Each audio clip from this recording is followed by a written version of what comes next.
Well done inside. Brogdon and Monroe, the Bruce brothers.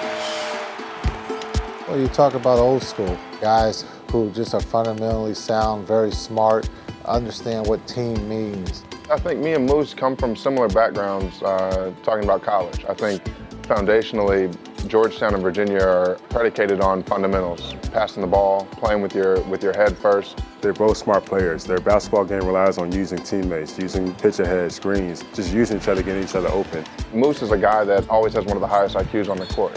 He sees things before they happen. He knows where defenders are going to be. He's an excellent passer, one of the best big passers in the game. High IQ basketball. Most of the time it was me hitting him, so I'm pretty sure you're going to be nice to the guy passing it to you.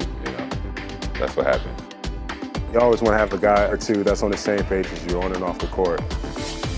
It just clicks. Like, you don't have to talk to them. You'll see one thing, you'll look at them a certain way, and they'll do exactly what you wanted them to do. It's weird, but I mean, it's funny how it works sometimes.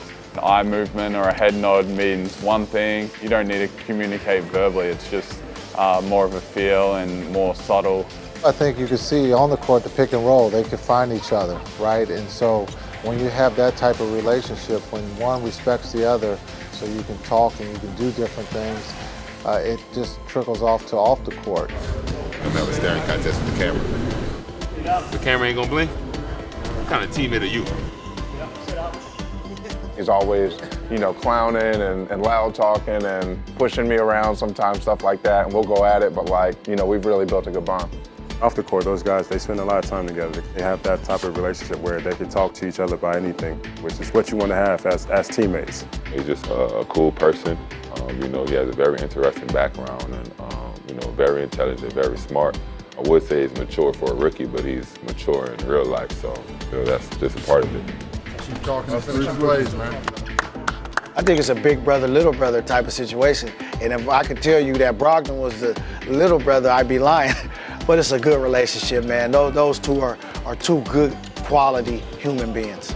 I went to Tampa to fish with John, and we had a good time. Greg came down with us too. There was one that was really pulling the rod that was giving me trouble. It took about 10-15 minutes to pull it in, and it was a little bull shark. It was pretty awesome. Malcolm, he caught the fish, but I won't get into detail how he was acting once the fish were on shore. I'll just let that one, I'll leave that one alone. Anytime you can build quality relationships off the court, it's definitely going to help when you get on the court because you obviously care about your teammate and want them to do well. That's the part that I think is underestimated about this team in particular. I truly believe that we enjoy each other. I think that builds trust, knowing that you can count on them not only on the court but also on a more personal level. I think that makes you play harder for your teammates. When you hear about the guys in the NBA and the culture, you really think it's every man for himself. But, I think this organization, this team has been able to do more than that. I think we have a collective unit here, guys that actually truly enjoy being around each other on and off the court. So we're able to bond off the court. Oh, wow.